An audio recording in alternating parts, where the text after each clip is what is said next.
चले गए, मृत्यु होगी, उन्होंने तो आके बताया नहीं हमारे साथ क्या बना, और शेष भी सब चले जाएंगे, ऐसे ही मृत्यु को प्राप्त हो जाएंगे। और परमात्मा ने आके बताया है कि वो जो भक्ति नहीं करते वो नरक में जाते हैं, सतगुरु नहीं मिलते, सच्चा संत नहीं मिलते, सतगुरु नहीं मिलते तो जाते नरक द्वार। जय सतगुरु मिलते नहीं जाते नरक द्वार। है सतगुरु के उपदेश का लाया एक विचार, और जय सतगुरु मिलते नहीं जाते नरक द्वार। नरक द्वार में दूत सब करते खेचा ताण, उनसे कभू ना छूटता फिर फिरता चारों खान। चार खानी माने ये अंडरज, जेरज, उद्बुद, ये चार प्रकार से जो उत्पत्ति प्राणियों की होती है, ये 84 लाख प्रकार के प्राणियों का जो जीवन होते हैं, इनको चार खानी, चार विभागों में बांटा है, चार डिवीजन बनाई है इनकी। और चार खानी में भ्रमता कबू ना लगता पार, सो फेरा सब मिट गया मेरे सतगुरु के उपकार। अब फिर कहते हैं ऐसे सतगुरु की क्या महिमा करूं, सात समुद्र की मसी करूं, लेखनी करूं बन राय, धरती का कागज करूं, गुरु गुण लिखो न जाए। अपना आत्मा, आप तो बालक हो, आपको तो अपनी बनाई खीर मिल गई, ना दो में माख फूटी और ना कोई आँच लगी। आपको तो परमात्मा ये बना के धर के गए थे, यो ज्ञान, तत्व ज्ञान। लेकिन इन काल के दूतों के ना तो गीता पढ़ने वालों को गीता समझ में आई, वेद पढ़ने वालों को वेद समझ में आए नहीं, पुराण पढ़ने वालों को पुराण समझ में आई नहीं, और कुरान पढ़ने वालों को कुरान समझ में आई नहीं, बाइबल पढ़ने वालों को बाइबल को का ज्ञान नहीं हुआ, और कबीर परमेश्वर की वाणी पढ़ने वाले इन कबीर पंथियों को परमेश्वर की वाणी का इनको समझ नहीं आया। तो ये परमात्मा आपको बना कर दरगे सारा ज्ञान है। वो कहते हैं गुड बेटर बेस्ट, आप वो बेस्ट क्वालिटी की आत्मा हो परमात्मा की, जिनको सतलोक आश्रम बरवाला में ये सतनाम और सारनाम प्राप्त हो रहा है। तो आपके लिए सारा प्रयत्न हो रहा है। अपना आत्मा बैड होता है, बैड तो बैड से गुड भी बन सकता है। जैसे चोर चोरी करता था, यो ज्ञान हुआ, चोरी छोड़ दी, भगत बन गया। शराबी शराब पीता था, शराबी कहलाता था, शराब छोड़ दी, भक्ति करने लग गया, भगत कहाँ आया। तो इसी प्रकार हम बैड से गुड बन जाएंगे, गुड से फिर बेटर बनेंगे, फिर बेस्ट बन जाएंगे। तो बेस्ट बनने के बाद हम सतलोक जाएंगे। तो जिनको सतलोक आश्रम बरवाला प्राप्त हुआ, मर्यादा में रहे, सतभक्ति करते रहे, तो वो बेस्ट क्वालिटी की हंस आत्मा है भगवान की, और उन पर विशेष रजा है परमात्मा की। परमात्मा हमें आकर ज्ञान देते हैं, रह रह कर समझाने की चेष्टा करते हैं। सात समुद्र की मसी करूं और लेखनी करूं बन राय। किसी भी एक मान ले पेड़ को काट कर रख लो, और उसकी छोटी छोटी टहनी, बड़े तने सबको चीर चीर कर कलम बना कर रख दे, ढेर लग जाएगा। और परमात्मा कहती उस एक पेड़ की सब कलमों को लिखना शुरू कर दे। धरती जितना बड़ा कागज हो, सात समुद्रों जैसी इंक हो, स्याही हो, तो कहती ये सब लिखते लिखते कलम घिस जा, सात समुद्र की इंक भी समाप्त हो जावे। ऐसे सतगुरु के गुण लिखे नहीं जा सकते। अब क्या लिखोगे? एक कुत्ते का जीवन लो, उस कुत्ते के जीवन में क्या क्या कष्ट उसको होते। सारी रात तो भौंकता है, उसकी एक स्वभाव बना रखे, सारी रात भौंक के उसकी आंख इकट्ठी हो जा, भूख लगे जोर की, और सुबह वो क्या करता है, किसी का दरवाज़ा खुलता है गली में, ऐसे देख देख कर सीधा भागता है किधर, रसोई से महक आ रही होती है उसको कोई बासी टुकड़े की, या वैसे ताज़ा बना रहे हो तो दाव लगाकर रसोई में घुसने की चेष्टा करता है। अब रसोई में कौन घुसने दे उसके, या तो लठ मारेंगे या फेंक कर मारेंगे, कोई ना ठहरता है। एक घर में गया, उसका लठ लग गया, फिर ट्या ट्या करता हुआ दूसरे में गया, दूसरे में गया, दूसरे में उसका भाग, उसने कोई टूक मिला, फिर जूत मिला, और उसमें भी लठ लग गया, तो फिर भूख तो उसको लगी है, वो फिर कहाँ जाता है, बाहर खेतों जंगल में, जहाँ लोग फ्रेश होकर आते हैं, वहाँ जा कर के फिर वो गोबर खाता है। और पहले वो मनुष्य जीवन में अफलातून बना फिरा था, कहे से भी ना समझ में आवा कि ये दुख हो जाएगा आपके जीवन को। तो पुण्यात्मा सौभाग्य आपका, आपका यह बात समझ में आ गई कि जो संतों ने वचन बोले वो सारे साचे हैं और आपका कल्याण हो गया। तो इस प्रकार उन दुखों को याद करके और लिखा जाए।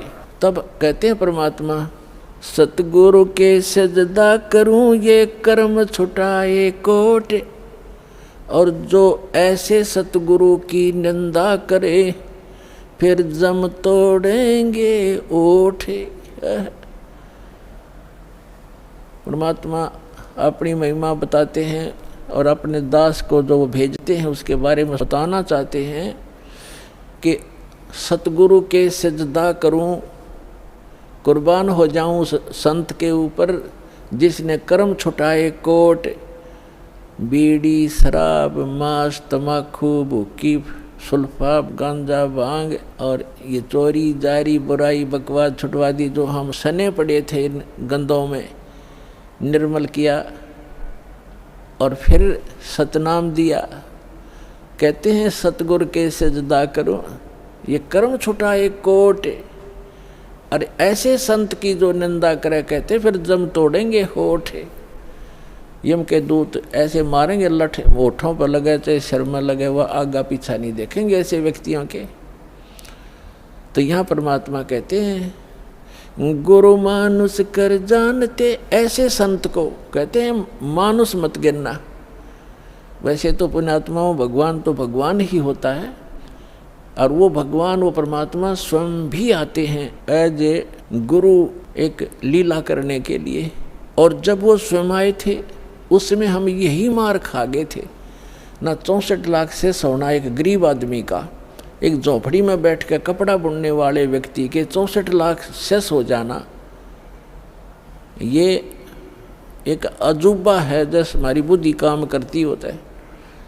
लेकिन उस समय परमात्मा जिसको भी नाम देते थे, आशीर्वाद देते थे, उनके दुख दूर हो जाते थे, भूत भाग जाते थे।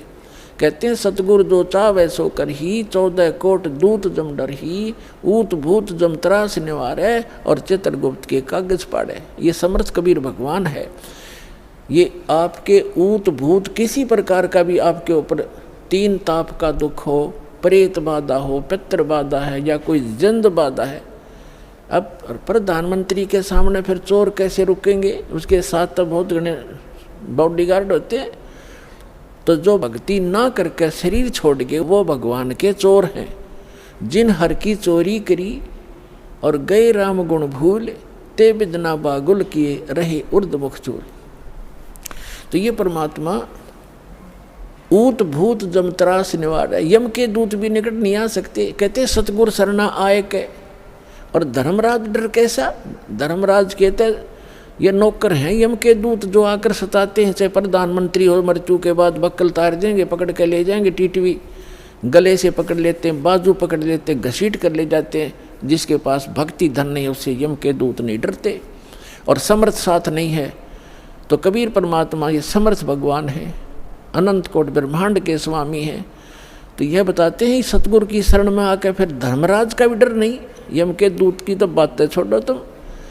तो पुण्यात्माओं उस झोपड़ी में बैठे व्यक्ति का और कपड़ा बुनने वाला और उसके 64 लाख से सो जाना, और हमारी समझ में नहीं आया कि ये भगवान है। गले नहीं उतरी कि यूँ भगवान हो सकता है। और भगवान सिंगाड़ा होया करे, जिसका सींग शांग लग रहे हों या बंदूक बंदाख ले रखी हो।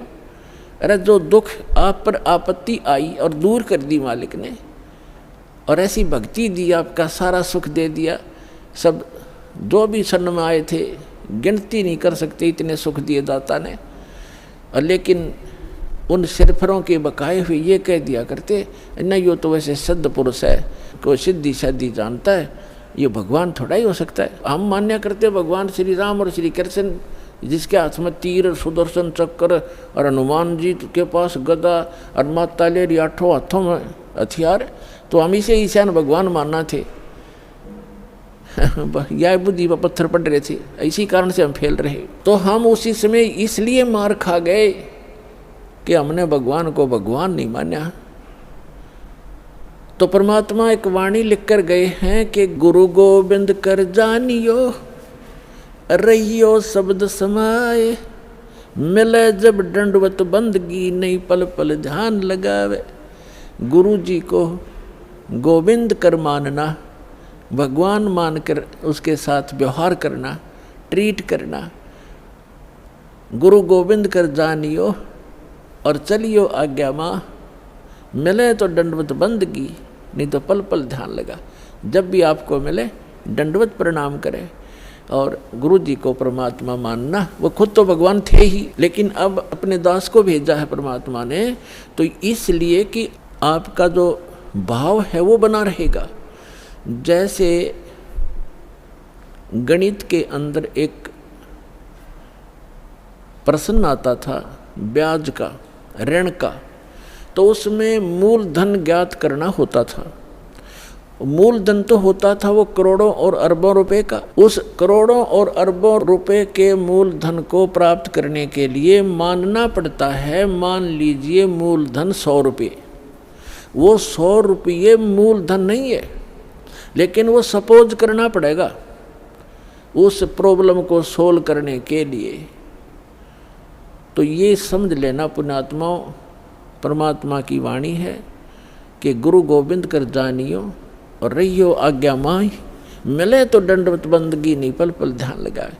अब जैसे आप यहाँ से जाओगे शरीर छोड़ के, ये तो छूटेगा, आपको मालूम है सबको। हम चाहते तो नहीं है कभी मृत्यु हो, लेकिन या तो होगी वो माल्य के आधार पे है। अब तो आप भक्त हो गए, आपकी मृत्यु तो भगवान कबीर साहब के हाथ में है। आप कहोगे तब होगी, कई बार कह लोगे जब होगी। अब काल नहीं मार सकता आपको, अकाल मृत्यु नहीं मर सकते आप अगर नियम ठीक रखोगे।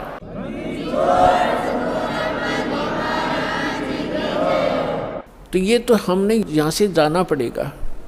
जब आप यहाँ शरीर छोड़कर जाओगे तो ऊपर जाकर के जहाँ भी आप देखोगे ये दास के रूप में वो कबीर परमेश्वर आपको खड़े दिखाई देंगे। और जो काल के दूत यहाँ संत आए हैं उनका रूप होगा, लेकिन काल उनके संत के रूप में खड़े दिखेंगे।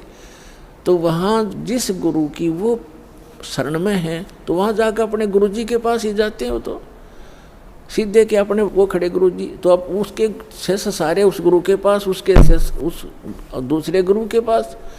तो वहाँ काल भी आता है जो उसने संत भेज रखा है इन जीवों का नाश करने के लिए, और परमात्मा आता है स्वयं जिसने अपना संत भेज रखा है जीवों का विकास करने के लिए। तो इस दास के रूप में आपको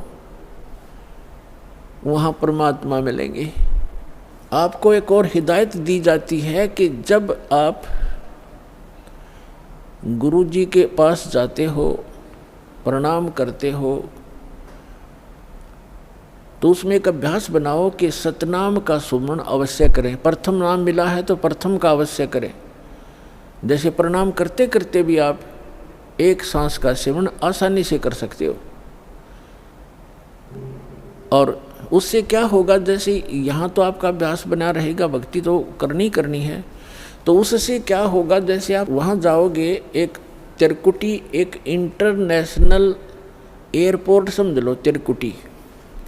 जब वहाँ पहुँचोगे तो वहाँ आपको परमात्मा मिलेंगे इस दास के रूप में, और वहाँ काल भी धोखा देने के लिए इस दास का रूप बना सकता है। तो उसमें आप जी ने सिमरण करना है सतनाम का, क्योंकि वहाँ जाएगा वो तो सतनाम ही होगा आपके पास, सारनाम तो होगा ही होगा, सतनाम भी होगा। तो सतनाम का और सारनाम का जाप करना है। तो सतनाम का जाप करने मात्र से, और प्रथम मंत्र भी अगर प्राप्त है, इसमें प्रथम और लास्ट 2 मंत्र हैं इस 7 मंत्रों में, तो ये दोनों मंत्र भी गजब के मंत्र हैं। इनका भी जाप करने से क्या होगा, यदि सामने काल परमात्मा की बजाय स्वयं आकर के दास का रूप बनाकर खड़ा हो जाएगा, इस सिमरण से उसका तुरंत चेहरा बदल जाएगा, उसके ऊपर का आवरण हट जाएगा, उसकी वास्तविकता वो भूंडी शकल दिखाई देगी। फिर आप अपने आप दूर हो जाओगे, फिर इधर उधर देखोगे। अब थोड़ा सा एक प्रश्न सुनाते हैं आपको, क्योंकि सत्संग के अंदर बहुत से हिदायत देनी पड़ती है। तो ये सुमन करने से भी अगर शक्ल नहीं बदलती है तो आपके ओरिजिनल गुरुजी और ओरिजिनल गॉड हैं। एक समय एक चंद्र विजय नाम का राजा था, उसकी इंद्रमती नाम की एक रानी थी और वो बहुत भगतनी थी भगवान की। पिछले जन्म से, पिछले पुण्य से ही अच्छी आत्माएं राजा बनती हैं, रानी बनती हैं, और इतना सुख होकर के भी जो परमात्मा की तरफ में भगवान की भक्ति में लगे होते हैं वो पुण्यात्मा विशेष होती हैं। वो माई जो है उसने एक गुरु बना रखा था। उस गुरु जी ने बता रखा था कि भगवान विष्णु, भगवान शिव की भक्ति करनी चाहिए, श्री राम की भक्ति करनी चाहिए, 68 तीर्थों पे जाना चाहिए, 68 तीर्थ करना चाहिए, एकादशी का व्रत रखना चाहिए। अब जैसे एक नियम है, कहते हैं धन चाहे तो दान कर और मोक्ष चाहे भज राम।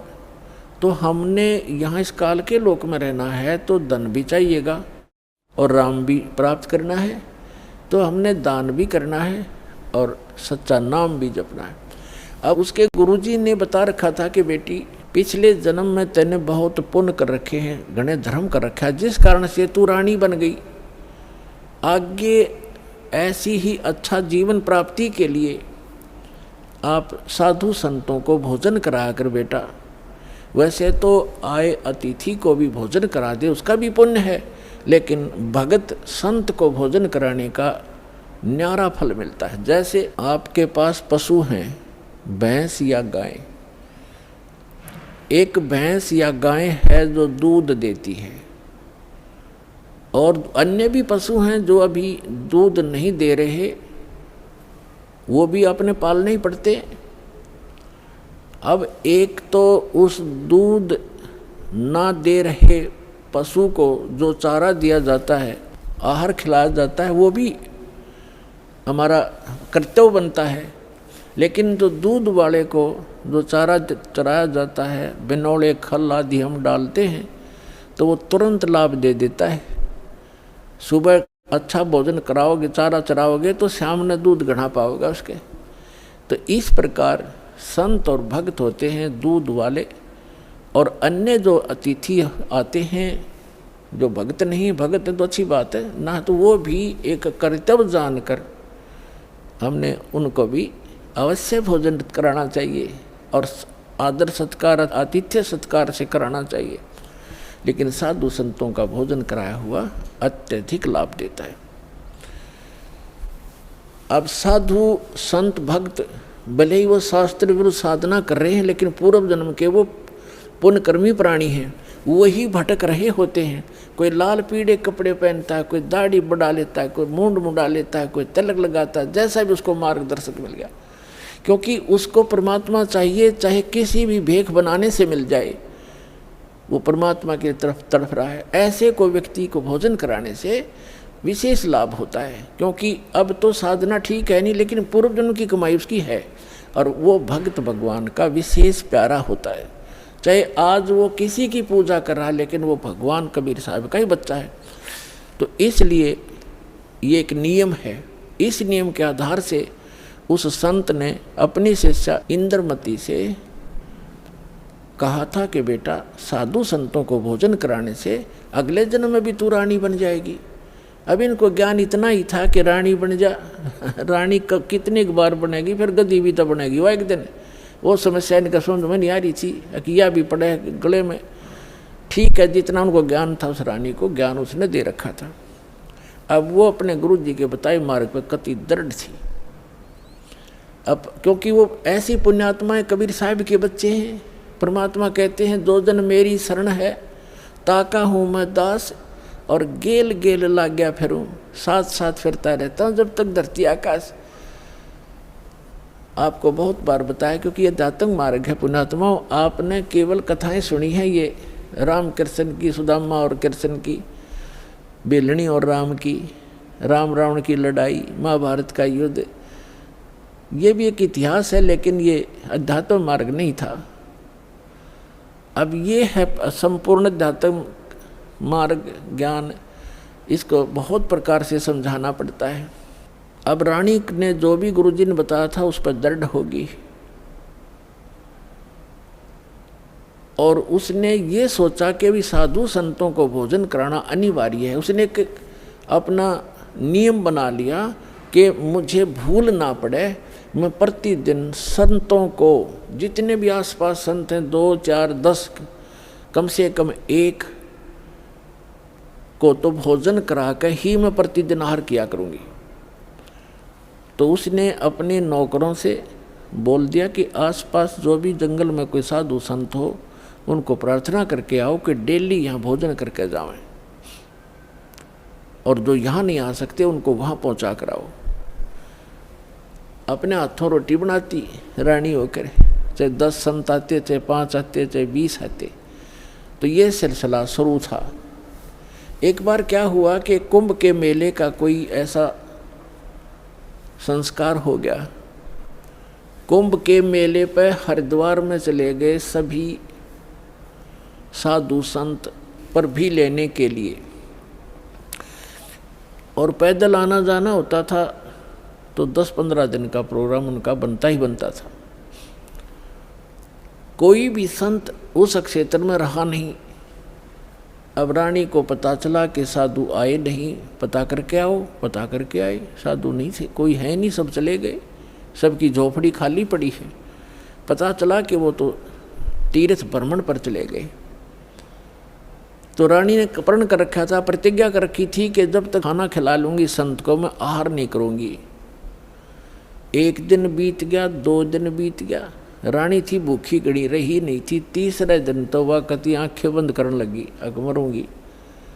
उसके पति ने भी समझाई तो क्यों अपना जीवन नाश करे, खा ले 2 रोटी। वो साधु आओ फिर जमा दिए कि बिजली गिर गई, पर ने बोली नहीं मर जाएंगी पर मैं भोजन नहीं खाऊं। अब उस पर दुख देखा नहीं जाता, उस परम प्रताप है। द्वापर के अंदर परमात्मा करुणा में नाम से आए हुए थे, यही कबीर भगवान, वो समर्थ परमात्मा, अमर पुरुष। चारों युग में आते हैं परमात्मा, कहते हैं सतयुग में सत सुकृत कह टेरा, त्रेता नाम मुनिंद्र मेरा, द्वापर में करुणा में कहाया, और कलियुग नाम कबीर धराया। चारों युग में आया हूँ मैं परमात्मा कहा करते। तो द्वापर में वो करुणा में नाम से आए हुए थे। अब उसने देखा या मरेगी बोली भगतनी, एक साधु रूप बना के परमात्मा वहाँ दूर सी आते दिखाई दिए राजा के महल की तरफ ही। रानी ने कहा अपनी नौकरानी से कि बांदी है दासी, यदि तू अपनी रानी का जीवन चाहती है तो देख ले कोई साधु संत तुझे दिखाई दे जा, नहीं तो आज शाम तक तेरी रानी प्राण छोड़ देगी। अब वो दासी दुखी होकर के ऊपर चढ़ गई महल की अटारी पर, और वो कहाँ देखा बेचारी। उसने क्या देखा कि सामने एक संत रूप में सफ़ेद कपड़े, दाढ़ी बड़ी हुई, सिर पे छोटे छोटे बाल हैं, आ रहा है एक सिंपल सा साधु, गले में माला टांग रखी। दाता ने थोड़ा ईसा दिखाया जानू महात्मा सा भी जच्चे ना, तो हम महात्मा उनको मानते हैं जिनकी दाढ़ी बढ़ रही हो, लंबे लंबे बाल हों, तिलक ला रखा हो, 5-4 माला डाल रखी हो, बिंदी बंदी टिक्की ला रखी हो। तो परमात्मा ने इसीलिए वो थोड़ा सा वेशभूषा सी बना रखी थी। वो नौकरानी स्पीड तक नीचे आई और रानी से कहा कि एक महात्मा सा नजर आवा है, कपड़े तो लाल हैं नहीं पर शकल साधु जैसी लगती है, कहो तो लाऊं बुला के, अकेला बहन ले आ जैसा भी हो। अब वो नीचे गए, इतने परमात्मा भी महल के निकट से आ गए। नौकरानी ने प्रणाम किया और कहा महाराज आपको हमारी रानी याद कर रही है। परमात्मा ने पूछा आप कौन हो? कि मैं नौकरानी हूँ। तो परमात्मा ने कहा बेटा रानी को यदि गरज है संत की तो यहीं आजा गली में, हम किसी के घर नहीं जाया करते, और हम घर जाऊँ और उसका पति कह दे तू आया किस लिए यहाँ, उसने गरज है तो यहाँ आ जाएगी। उसने जाके बता दिया कि साधु ऐसे ऐसे कह रहा, तो उसका और पक्की जच गई कि 1 नंबर का महात्मा है। नहीं तो नो कोई कह देगा अपने रानी बुलावा, ये तो नो बाछड़ू की तरह भाग गया आकर बच्चे की तरह, पैसे के लालच में अच्छा हलवा मिल जाएगा, और वो उड़े डट गए। अगर रानी को गरज है तो यहाँ आ जाएगी बेबे। रानी ने कहा मेरा पकड़ हाथ, मुझे सहारा दे, नौकरानी ले चल, मुझे ऐसे महापुरुष के दर्शन करा दे, मर जाऊंगी तो भी अच्छा ऐसे संत के दर्शन करके। ऐसा दर्द आदमी आज पहली बार सुन रहा हूँ। तो रानी को ये कहने वाला कि यहाँ आ जाएगी जब गरज पड़े तो, क्योंकि पिछले संस्कार से ऐसे भाव उत्पन्न हुआ करते हैं साधु भक्तों में। तो रानी ने जाकर देखा वो मालिक का चेहरा, विश्व में सबसे न्यारे सुंदर थे कबीर भगवान, जितनी बार भी आए हैं वह, और चरणों में मत्था टेक्या और कहा महाराज आप भोजन कीजिए, आहार कीजिए। परमात्मा बोले चल बेटा आहार कर लेते हैं। बैठ के जाकर एक आसन लगा दिया। रानी ने दुखी सुखी होकर नौकरानी के सहयोग से स्वयं भोजन बनाया और कहा महाराज जी भोजन पाओ। तो परमात्मा ने कहा बेटा आप इतना कोई रोग है आपको क्या, इतनी अक्सीन कैसे होगी। तो उसने सारी कहानी बताई कि मैं प्रतिदिन एक साधु को भोजन करा के भोजन करती थी। संत रहे नहीं क्योंकि वो कुंभ के मेले में स्नान के लिए चले गए। आज तीसरा दिन आ गया महाराज जी, आप नहाते ताज में मर जाती। जब भोजन बना के परमात्मा के पास रखा तो कहा परमात्मा ने कि बेटी मेरा शरीर भोजन करने का नहीं है, मैं तो खाऊं या ना खाऊं मैं सदा एक रस रहता हूं। तो रानी बोली जी ठीक है, भोजन नहीं खाओगे तो मैं भी नहीं खाऊंगी, मरना मंजूर है मुझे, मरना ही मुझे उचित है, मैं अपना जो ना प्रतिज्ञा नहीं भंग कर सकती। तो परमात्मा ने कहा कि ला बेटा, कहते समर्थ इसी को कहते हैं जो चाहे सो कर दे। मालिक ने भोजन करा, फिर उससे पूछा बेटा ये जो आपको ये हठ किसने बताया। रानी ने कहा कि मैंने अब गुरुजी बना रखे हैं, हमारे गुरु बहुत अच्छे हैं। परमात्मा ने पूछा क्या साधना करते हो कि श्री विष्णु जी की, श्री शंकर भगवान की, शेरा वाली माता की, जो भी वो करती थी, एकादशी का व्रत करती हूँ, तीर्थों पर भी जाती हूँ, ऐसे करती हूँ। फिर परमात्मा ने अपना ज्ञान समझाना शुरू किया, लेकिन वो रानी जो थी वो ज़्यादा भावुक होते हैं श्रद्धालु। जैसे ये दास प्रारंभ में इन अन्य पंथों वालों को कहा करता था, जो भी आ जाता था संपर्क में सत्संग सुनने, कि भाई आपका नाम गलत, आपका गुरु पूरा नहीं है, आपकी साधना गलत है। ये राधा स्वामी, धन धन सतगुरु, जय गुरुदेव वाले और ये तो सारे निरंकारी वाले ये आते थे जो सुनकर सत्संग है। जब ये दास उनको ये सच्चाई बताता तो बेदक जाते, उठ कर चले जाते कि ना आप तो निंदा करते हो, किसी संत की निंदा नहीं करनी चाहिए, पाप लगता है। अरे भले आदमियों, निंदा क्या की मैंने, तेरे गुरु को चोर बताया ना, डाकू ठग बताया नहीं, उसके ज्ञान की त्रुटि बताई है, ज्ञान में कमी है आपके गुरुजी में। संत तो अच्छे ही होते लेकिन ना समझ में आई। ये श्रद्धालु होते हैं कि ना गुरुजी के बारे में कुछ नहीं सुन सकता, और अब आन लग रहे रोते हुए लुट पिट के, रोआ बरीत रहे, नाश हो गया, 30 साल हो गए राधा स्वामी में जीवन खो दिया, सब कुछ लुट पिट गया, इकलौता पुत्र था वो भी मर गया। बता अब टिंडे ले लो राधा स्वामी में, धन धन सतगुरु में। अब साची के 6 माह में गुस्सा होते थे। और यहाँ का इतिहास देख लो, सन 1994 से जो जुड़े हाथ उनके ठाठ देख लो, और उनके घर में कोई दुर्घटना हुई तो आप पूछ कर देख लो, लाखों की संख्या में भक्त हैं। तो भगवान की शरण न्यारी होती है।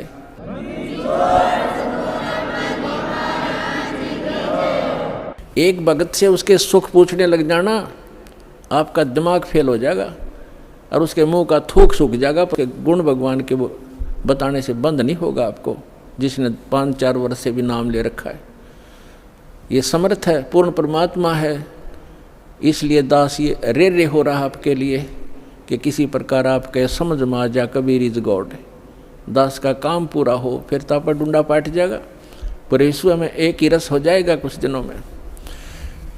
तो रानी क्या कह रही है, परमात्मा ने बताना शुरू किया, बेटा आप विष्णु की पूजा करती हो, विष्णु जी की, कहाँ जाओगे, बता आपके गुरु ने। जी स्वर्ग में जाऊंगी।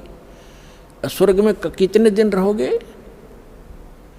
अब सत्संग सुनकर थोड़ा बहुत ज्ञान हो ही जाता है। कहती है जी वो तो जितना धर्म होंगे मेरे पुण्य होंगे उतने दिन वहाँ रहूँगी, फिर कहाँ जाएगी पता नहीं, वह मैं बताऊँ कहाँ जाएगी, तो गद्दी बनेगी फिर अगले दिन में। अब यह बात उसका उत्तर नहीं गला। परमात्मा ने बताया जो साधना आप कर रही हो, पुण्य कर रहे हो, दान कर रहे हो, ठीक है, रानी भी बन जाएगी और स्वर्ग भी चली जाएगी, फिर पशु योनि में भी कंपलसरी जाएगी। और ये आपके विष्णु जी भी नाशवान, आपके शंकर जी भी नाशवान, आपके ब्रह्मा जी भी नाशवान। तो कहते हैं थर पकड़ थर होई, अमर की साधना करने से अमर पुरुष की तो अमर हो सकते हो। तुम नाशवानों की भक्ति करके और सथाई होने की कुचेष्टा करते हो। अब वो रानी कहने लगी, मुंह बना लिया रानी ने, इंदुमती ने, कि महाराज जी ये संत है ना, ये एक दूसरे की निंदाएं कराया करें, और मेरे गुरु जी के बारे में देखो आप कुछ ना कहिए, जो मेरे लिए तो भगवान है। परमात्मा बोले, बेटा अगर गधे ने कोई गाय को है और गधी को कोई ये बताओ ये गधी है गाय नहीं है बेटी, और वो नौकर मेरी गाय को गधी क्यों बताता है, तो दुख नहीं मान्या करते, उसकी जांच करे सचमुच क्यों कहा इसने ऐसी कड़वी बात। लेकिन वो नहीं मानी। अपने आत्माओं अपने बच्चों तक पहुंचने के लिए परमात्मा ने कितना प्रयत्न करना पड़ता है, इन काल के दूतों ने ऐसा उलझा दिया।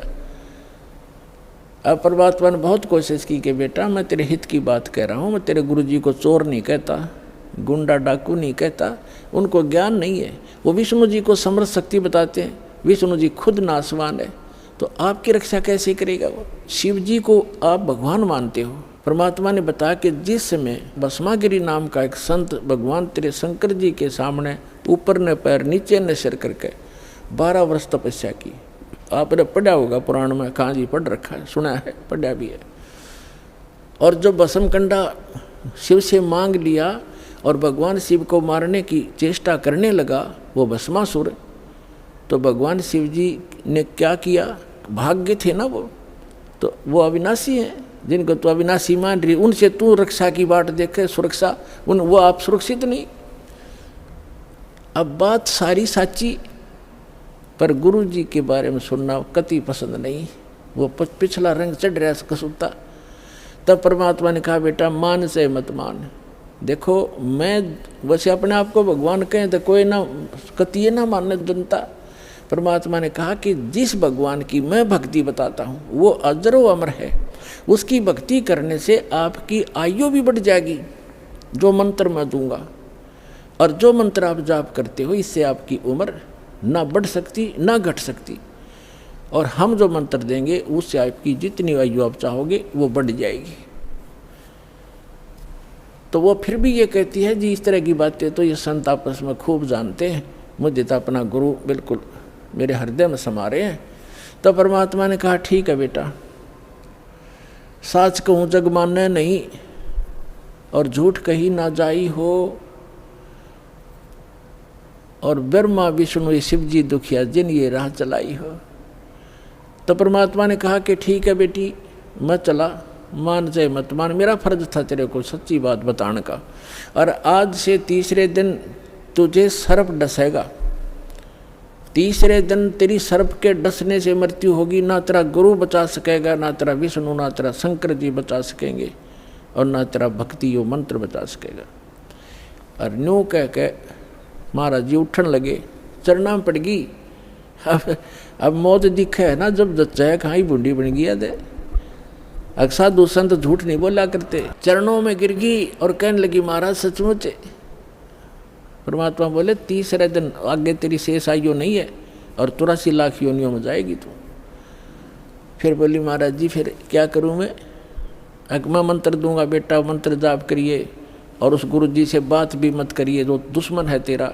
देश तो ते सारा मर जा, पर अपना नंबर ना हो, इतना कोई दिक्कत नहीं। जब अपना नंबर आता दिखा ना, जब की बंद है जीव की, तब सारी मान ली। ठीक जी, जैसे आप कहोगे न्यू कर लूँगी। और मन में न सोच रही कि देखूंगी तीसरे दिन क्या होगा। दीक्षा ले ली और गुरुजी ने बताया कि बेटा तीसरे दिन काल आवेगा और मेरे रूप में आवेगा। अरे एक ध्यान रखना, जो मैंने आपको मंत्र दिया प्रथम, जब वो निकट आवे तो पहले आप इस मंत्र का जाप करके और फिर प्रणाम करना। इस मंत्र का जाप करना, वैसे तो प्रणाम नहीं करना पहले। देखो उस समय उन्होंने विशेष हिदायत इसलिए दी थी, आगे के लिए फिर परमात्मा ने बताया था। वैसे संत आवे पहले दंडवत करे और फिर उनसे कुशल मंगल पूछे। लेकिन उस दिन परमात्मा ने विशेष हिदायत दी थी, क्योंकि उसका अभ्यास नहीं था लड़की का, इसलिए कहा कि जब मैं आऊं यानी मेरे रूप में काल आवेगा और तू भावुक होकर के बगैर मंत्र जाप किए चरण मत छूना, पहले मंत्र जाप करना और फिर चरण छूना।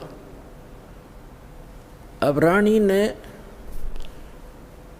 किसी को बताया नहीं, ने सोचा क्या पता सच्ची है कि झूठी है। ठीक अगले दिन के 1 बजे के आसपास परमात्मा के रूप में काल गया, करुणामय के रूप में, और कहा इंद्रमती कहाँ है बेटा। अब इंद्रमती ने देखा गुरुजी आ गए, लेकिन वह बात उसके हृदय में गड़ रही थी। गुरुजी ने ये भी बात कही थी, तो उन्होंने प्रथम मंत्र सिमरण कर दिया। वो सारा जो कंप्लीट कोर्स यही है, वो जो आपको दे रखा, उसके प्रथम मंत्र के प्रथम नाम से ही एकदम उसका स्वरूप बदल गया, और ऐसी विकराल चेहरा, लंबे दांत और मोटी मोटी आंख, बेहुद्दी सी विकराल सी शरीर दिखाई दिया। तब उस काल ने देखा कि तेरा तो इसने आवरण तार दिया। न बोला अब तब बचगी तू, तेरे पास मंत्र जबरदस्त है, तुझे फिर देखूंगा। अब रानी का जान बची लाखों पाए और गुरु जी के 100 शुक्र मनाए। अपने नौकरों को बताती है काल आया था, आज मेरी मृत्यु होनी थी, मैंने जो गुरुजी बनाए हैं मेरी उम्र बढ़ा दी। अब ना तो राजा को बताई, उसके दरबार में जाके राजा ने बोला तू पड़ी रह, काल आ जाता तुमने छोड़ जाता, ये तुमने ऐसे कहती रहती हो, कोई कुछ कह दे उसकी बातों में आ जाती हो। तो उसके साथी भी तेरी बेचारी के साथ वो राजा की के माने वो आ गई वापस, शुक्र मनाया आगी तो तेरी टल गई मृत्यु, छाटते आके लेट गई। हे भगवान, हे परमात्मा दया करिए, आपने इसी गुरु मिला ऐसा मंत्र दिया और मेरा जीवन रक्षा होगी। अब वह लेट गई बेड पे कति खुशी बना के, इतने में काल सर्प बन के आ गया। सर्प बन के आया और रानी के डस दे उसकी आँख खुली, और फिर वो ऐसे ऐसे जाता दिखा, उसने शोर बचाया, भागी और डस ली, सर्प ने डस ली। नौकर नौकरानियाँ आए, बाजे लठले, वो लंबा महल था राजा का, वो जो जाता दिखा सबने, मोरी में से निकल गया। रानी अचेत होगी, मृत्यु को प्राप्त होगी। राजा के घर तक सब प्रकार के वैद्य उपस्थित रहते थे, डॉक्टर बुलाए, वैद्य बुलाए, गार्डू बुलाए, सारा कुछ कर लिया और सब ने मृत घोषित कर दी। तब परमात्मा आ गए तो नौकर नौकरानियाँ कहने लगी, जिन देखे थे भगवान उस दिन, वो नौकरानियाँ कहने लगी महाराज जी आपकी शिष्या को सर्प ने डस दिया, तब सर्प से मृत्यु होगी, हाहाकार मच गई। तो परमात्मा ने एक बहाना सा करा, मंत्र सा बुदाया और कहा उठ बेटी, 1 सेकंड में रानी खड़ी होगी। बोलो सतगुरुदेव।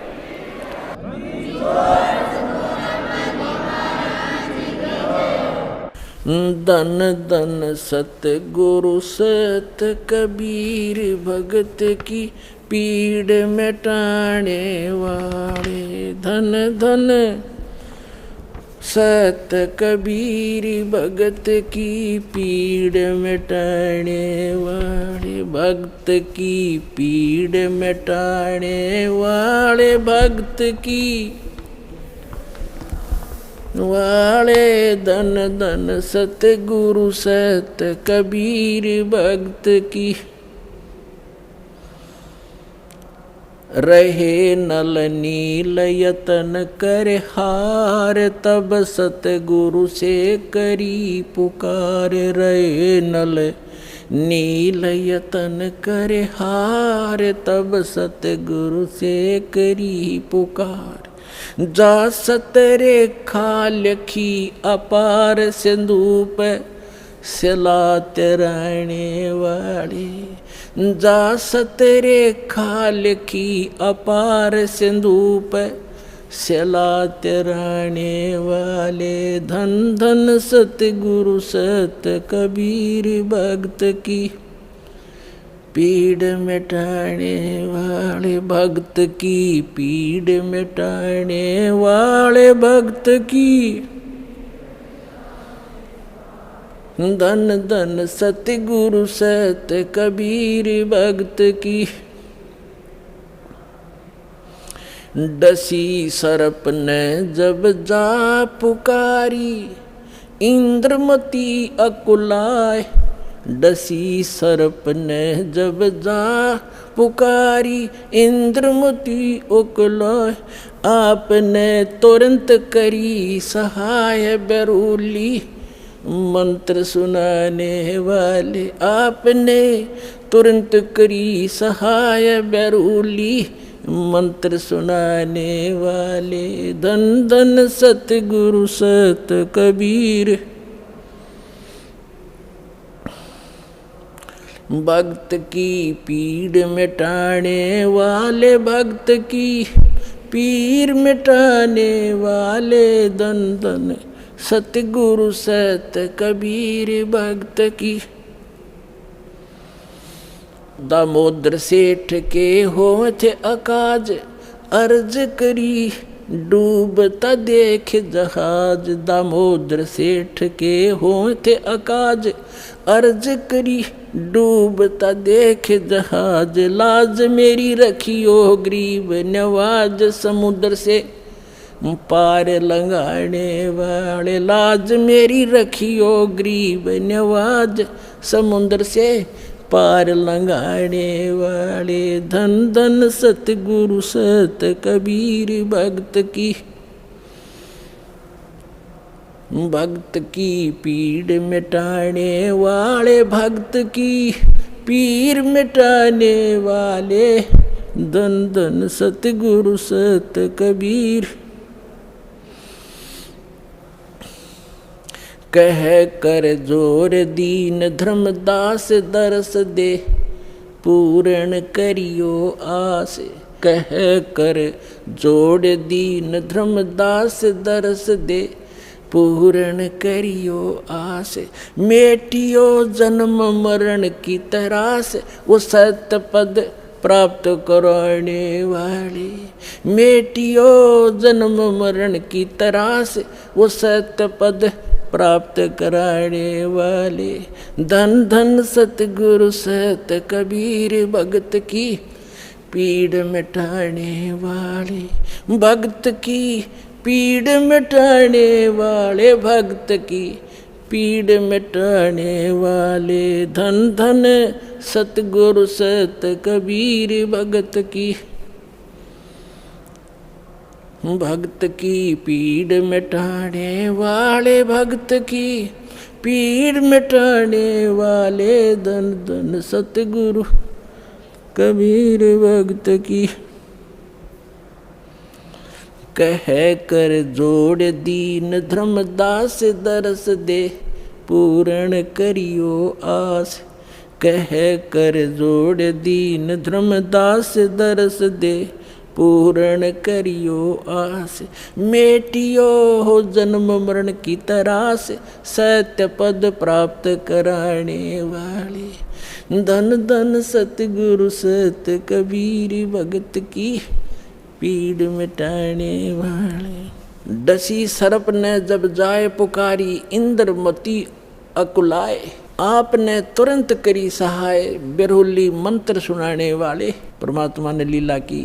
रानी ने पूछा महाराज ये कौन सा मंत्र था? परमात्मा ने कहा बेटा बेरुली मंत्र है। बेरुली मंत्र क्या कि राम नाम जप बेरुली, गुरु की शरण में रह बेरुली। वो तो एक बहाना बनाया था कि इस बालक को बढ़ा दूं, लेकिन वो तो समझ सकती है मंत्र की क्या आवश्यकता उसको। अब रानी की खुशी का ठिकाना नहीं रहा और राजा का भी दचगी, गारडू भी फेल, वैद भी फेल।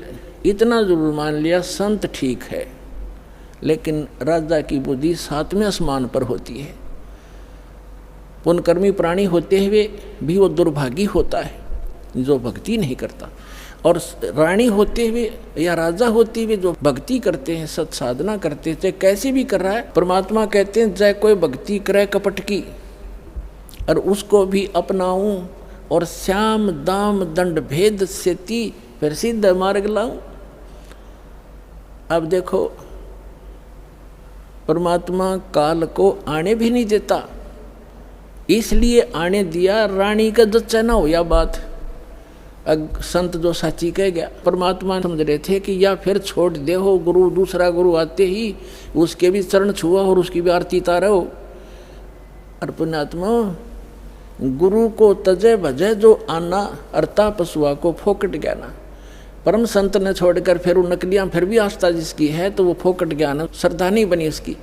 जैसे पति भरता पति से राती, आन पुरुष नहीं भावे और बस है पीहर में सुरत प्रीतम में, ऐसे ध्यान लगा। क्योंकि पहले तो आपके पास कोई पैमाना ही नहीं था मापन का, जांच करने का कोई ऐसा वस्तु नहीं थी, विकल्प नहीं था। अब दास आपको पहले संत को जांचने के पैमाने देता है कि इसे नाप के देख लियो जिसके पास ये ज्ञान है कि नहीं। जैसे धर्मदास जी भी पहले ऐसे ही दूसरी साधनाएं करता था। जब परमात्मा ने उसको सच्चा ज्ञान सुना, वो फिर भी बुद्धि भ्रष्ट हो गई थी बीच में, तो फिर परमात्मा मिले नहीं थे। तो उसने सोचा साधु संत के रूप में मिले थे, कोई भी संत मिलता धर्मदास उसके पास जाता और जाते ही कहता महाराज जी ठीक सो, कहाँ आजा बच्चा ठीक है। तो उसने पूछा जी वो क्या प्रश्न करता था कि ब्रह्मा विष्णु महेश के माता पिता कौन है। तो वो कहता था अरे ये तो अजरो अमर है, सर्वेश्वर है, ये कहाँ से बात उठा लिया। तो तभी उठकर चल पड़ता था कि ना ये संत नहीं है। तो उसके पास एक पैमाना था उनको जांचने का। और जब उसने परमात्मा मिले दोबारा, फिर वो तो पूरा काम उनका होना ही था। तो पहले तो आपके पास कोई ऐसा था नहीं मेजरमेंट टेप जिससे आप उसको नाप सकते थे, तोल सकते थे, जांच सकते थे। और जब पूर्ण संत मिल जाए फिर भी वो नहीं मांझता है, वो तो जीवन नाशक है आपके। हाँ, उनको समझाने की चेष्टा करो गुरुजी। पहले जो गुरुजी थे कि भक्त महाराज जी आदर से बोलो, आप गलत दिशा पर जा रहे हो, इन प्रश्नों का उत्तर या तो आप दो और नहीं ताजा मेरे साथ अपना नाम लो, कल्याण कराओ। इतना यारी है उनके साथ, उससे आगे दोस्ती मत रखना। परमात्मा इस काल को नहीं आने देते किसी रूप में, उस घर में झांक भी नहीं सकता काल। तो दाता ने इसलिए छोड़ा था कि अपना कर लेगा काम। इस बेटी का भी यकीन हो जाएगा, नया जीवन फिर नाश कर देगी, बीच में डूब देगी सारी कहानी ने। तो उसके बाद ऐसा दृढ़ विश्वास हुआ उस लड़की के, और परमात्मा बिना कुछ भी दिखाई नहीं दे। ना वो राजा मना करे फिर इसका तो जीवन दान मिल गया मेरी रानी का इस संत से। परमात्मा आते जाते रहे घर पे, ज्ञान सुनाते, भोजन करके उसको उद्धार करते, उसका धर्म बनवाते। तो एक दिन रानी ने कहा कि महाराज मेरे पति को भी समझा दो। अच्छा बेटा बुला ले उसको। राजा बुला लिया। परमात्मा लागे समझाने के भाई परमात्मा की भक्ति करनी चाहिए और ये राजपाट सदा नहीं रहता, एक दिन मृत्यु भी होएगी, परमात्मा की भक्ति करते रहना। तो राजा क्या कहता है महाराज जी देखो मैंने तो पार्टी अटेंड करनी पड़ती है, क्यों ना गुटी सूटी लानी पड़ती है और मेरे पास समय नहीं है, लेकिन मैं आपकी चेली न मना नहीं करता कितना या दान करो और कितना सत्संग करवा लो, मेरे बस की बात नहीं है भक्ति करना। परमात्मा ने समझा देखो राज भी करो भक्ति भी करो। भक्ति में क्या लगता है, आप पार्टियों में जाते हो शराब मत पियो, वैसे तो साधु संत हो जाएंगे, पार्टी सुहावें को नहीं आपने, फिर भी किसी कारणवश जाना पड़ जाता है तो वहाँ काजू खाओ, किशमिश खा लो, वही बादाम खा लो और सेब संतरे खा लो, ये शराब अड़ंगा क्यों पियो। तो बहुत समझा अग्नि महाराज जी मेरे बस की बात नहीं, फिर देखूँगा। कुछ दिन के बाद परमात्मा ने फिर प्रार्थना करी, बार बार रह कर समझाया, मान्या नहीं। लास्ट में ये कह दिया कि महाराज जी देख मुझे ना कहा करो आप, और आपकी चेली ने मैं मना नहीं करता, तो सारे खजाने लुटा दे और मैं कति बाधक नहीं बनता इसके बीच, मेरे बस की बात नहीं। तो परमात्मा कहते कबीर पिछले पाप से हरि चर्चा ना सुहावे और कह ऊँगे कह उठ चले ना और बात चलावे। तुलसी पिछले पाप ते हरि चर्चा ना भावे, जैसे जबर के बेग ते भाई भूख पैदा हो जा। तो जिसके पाप गणे बढ़ जाते हैं उन्हें राम नाम की मनुखा दाख भी कड़वी लगती है, जैसे जबरग्रस्त रोगी को मनुखा दाख सेब संतरे रोटी भी कड़वी लगती है, वो मीठी वस्तु भी उसको कड़वी महसूस होती है। बुखार ने उसके शरीर की व्यवस्था इतनी बिगाड़ दी। इसी प्रकार पाप कर्मों से ग्रस्त प्राणी इस परमात्मा की मनुखा दाख सेब को खा नहीं सकता। उसके लिए तरीका है, जैसे कुनीन होती है मलेरिया का नाश करने के लिए, और कुनीन भी कड़वी। बुखार को सेट करने के लिए जिससे कड़वी वस्तु लग, उसके लिए कड़वा ही खाना पड़ेगा, न चाहते हुए फांकी मारनी पड़ेगी, और उस कड़वी दवाई खाने से रोग नाश हो जाएगा, फिर वो मीठी लगने लग जाएंगी। इसी प्रकार ये सत साधना भगवान की कथा ना चाहते हुए सुनते रहना चाहिए, फिर वो रोग नाश हो जाएगा। कुछ पाप ऐसे होते हैं जो परमात्मा के सच्ची ज्ञान के सच्चे वचन से, परम संत के वचन से, मुख से बोले हुए वचन से वो शीघ्र नाश हो जाते हैं, और फिर वो भूख जागृत हो जाती है भगवान की कथा की। ऐसे बहुत से व्यक्ति हैं शुरू में वो सुनते भी नहीं थे, अब आज 500 किलोमीटर से चलकर और 10वें दिन यहाँ आ जाते हैं। अब उनका पाप कर्म का बुखार उतर गया। अब परमात्मा ने कहा था कि बेटी आज तू 40 वर्ष की थी जब तेरी डेथ होनी थी। उसने कहा जी हाँ बिल्कुल ठीक 40 वर्ष की थी जिस दिन मेरे को सांप लड़ा, सर्प डसा। और अब मैं चाहूँगा जब मरेगी तू, काल नहीं मार सकता तुझे। अब वो रानी होगी 80-82 वर्ष की। वो 1-2 बार उसने खुद भी कहा महाराज अब मुझे तो भेज दो सतलोक, सारा काम हो लिया। परमात्मा बोले बेटी देख ले कोई पोता पोती में आस्था तो नहीं है तेरी, कार कोठी में, घोड़े कोठी में, दैया आस्था रहेगी ना ऊपर। यहाँ तो तू फॉर्मलिटी करेगी और ऊपर जाकर तो कति तेरी बार दिखाई देगी शीशे की तरह, फिर वो वापस पटकनी पड़ेगी। मैंने अगना जी आप तो अंतर्यामी हो, मेरे कोई मन में नहीं है, मैं तो कति फारे घोरी हूँ, अपने ज्ञान ऐसा दे दिया, मृत्यु तो होनी ही है, चलते हाथ पाँव हो जाओ और अच्छा है। तो जब वो 80-82 वर्ष की होगी तब परमात्मा ने कहा कि ले चल इंद्रमती सतलोक चलते हैं। चलो जी। अब परमात्मा अकेले आए थे और किसी को नहीं दिखाई दे रहे थे, और इंदुमती को दिख रहे थे, वो चलेगी। औरों के देखने लगे रानी मर गई, क्या हो गया, पेरानी हार्ट फेल हो गया, कुछ भी कहते रहो, वह गई अपन उसको पता भी नहीं तो मरी है। तो मान सरोवर है ऊपर एक, यहाँ पर मान सरोवर है, उस मान सरोवर पर जाकर कुछ दिन के लिए इस जीव को वहाँ रखा जाता है। वहाँ रखने के बाद फिर इसकी भावना देखी जाती है ये अभी कितनी और कमज़ोर है। तो वहाँ जब मान सरोवर पर जा लिए उसमें स्नान कराया जाता है, कुछ आवरण जो गंध है हमारे आत्मा के मैल वहाँ परमात्मा के मंत्रित जल से भी ठीक होते हैं। तो बाहर आकर बैठगी रानी स्नान करके, और परमात्मा ने पूछा बेटा अब फिर देख ले कोई आस्था तेरे नीचे के लोक में तो नहीं किसी की, तेरी संपत्ति में। तो उसके मन में एक बात खटकेगी कि हे महाराज आपके ज्ञान से मुझे तो बहुत कुछ जानकारी होगी, लेकिन संसार की दृष्टि में जो मेरा पति है, अब तो मुझे अपने ओरिजिनल पति का पता लग गया, परम अक्षर ब्रह्म वो हमारा पति है। लेकिन शरीर का जो पति है वो बहुत बड़ी आदमी था, लेकिन उसकी नालायक की है मालिक, उसने भजन नहीं किया। लेकिन आज जो मुझे उपलब्धि हुई है उसमें उसका बहुत बड़ा सहयोग है मेरे पति का। उसने मुझे मना नहीं किया, यदि वो मुझे मना करता तो पत्नी तो अपने पति के विवश होती हैं, वो आपको भी प्रवेश नहीं करने देता समर्थ था, और मुझे भी भक्ति से वंचित करा देता। उस देवता ने कोई बाधा नहीं करी। यदि उसका कोई क्रेडिट बना हो इस काम का तो मेरी प्रार्थना है भगवान उसको भी शरण में लेना। पुण्यात्मा परमात्मा जान गए कि यह भी कमजोरी है। जैसे कल बताया था, एक वृद्ध व्यक्ति डॉक्टर के पास चला गया, कमज़ोर सा होता ही है वृद्ध, मांस खत्म, अस्थि पिंजर शेष। डॉक्टर से कहने लगा डॉक्टर जी मेरी पिंडी भड़के हैं, पिंडियों में दर्द होता है, पिंडलियों में। डॉक्टर ने देख लिया, अब दूर रहते हैं, कमज़ोर वीकनेस के कारण है कि कमज़ोरी है बाबा। फिर कहने लगा जी मेरी सांथल भी दर्द करती हैं।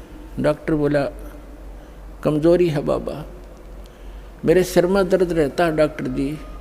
डॉक्टर बोला जी कमज़ोरी है। फिर बोला मैं खड़ा होता हूँ चक्कर सा आता है। डॉक्टर बोला कमज़ोरी है। वो वृद्ध गुस्सा हो गया, ने बोला तू डॉक्टर है गम चक्कर, एक के बाद जाना है कमज़ोरी कमज़ोरी, कुछ और भी बतावेगा।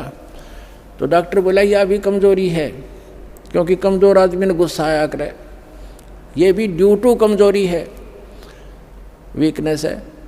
तो पुण्यात्मा परमात्मा जानेंगे अज्ञा भी कमजोरी है जो या बोल रही है, उसके प्रति इसका लगाव शेष है या आप भी डूबेगी। तब कहा बेटा तुम यहाँ रुक कुछ दिन। अब राजा 90 वर्ष का हो गया था, अट्टा कट्टा शरीर, अच्छे खावे खादू लावे घुटी किसमस बादाम और लाल चेहरा। अब ने सोचा था 100-125 वर्ष तो जिया करें न खूब। अब राजा आया, चौक में आया बाहर से घूम के, 90 वर्ष की उम्र होगी थी। और आते ही नीचे उतरा घोड़े से, नौकर आसपास खड़े, अंगरक्षक साथ थे, बाहर से आए थे, और पलंग तक भी नहीं पहुंचा, गद गिरा और टट्टी पेशाब निकल गई। यम के दूत खड़े दिखाई दें, जबान बंद होगी, उसका टाइम आ गया, सेकंड भी नहीं दे, एक सांस भी नहीं दे काल तो, और खींच खींच कर सांस आने लग गया, टट्टी पेशाब निकल गई, नू आँखें फट गई। वैद्य बुद्धों ने अपनी सारी जंतर मंतर कर लिए, सारी दवाई दे दी, फिर वो समझ गए कि अब इसका अंत समय है। तब परमात्मा ने कहा कि देख बेटी उस अफलातून की क्या हालत हो रही है, देखो यम के दूत खड़े चारों तरफ और उसको कैसे डरा रहे हैं। उसकी जुबान बंद कर रखी है उन्होंने, अब ये बोल नहीं पा रहा, और धरती तोलता फिरे था, कहे कि नहीं मानने था। तब रानी बोली देख लो जी मैं क्या बताऊँ आपने, उसने मेरी मदद बहुत कर रखी है।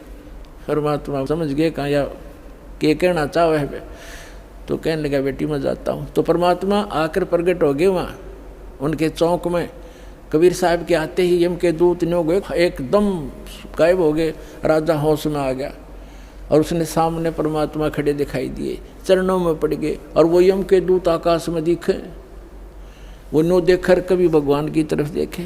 परमात्मा बोले भाई आज तेरा एंड आ गया था चंद्र विजय, तेरा सांस शेष नहीं था। ने बोला जी सही बात है। तो परमात्मा बोले अब क्या चाहिए तुझे, अगर जी मैंने भक्ति दे दो, भक्ति दे दो, भक्ति करूँगा। तो अपने आत्मा अब आँख खुला आदमी की जब नो पक्की यकीन हो जाए कहाँ टिकट कटेगी, तब भगवान दिखाई देता है। कहते हैं दुख में सुमन सब करे, सुख में करे ना कोई, और जय सुख में सुमन कर ले दुख क्यों होए। तो परमात्मा बोले 2 साल दूंगा तेरे को, और 2 वर्ष में जो भक्ति कर लेगा तो ठीक से, ना तो फिर तेरी बिरान मिट्टी हो जाएगी।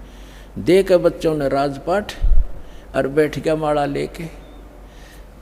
2 साल के अंदर सारी कसर काट ली। कहते हैं जीवन तो थोड़ा ही बला जब सत सुमरण हो, और लाख वर्ष का जीवन लिखित रहनी को। तो इस प्रकार उन दोनों प्राणियों का मोक्ष किया उस कबीर भगवान ने। बोलो सतगुरुदेव की।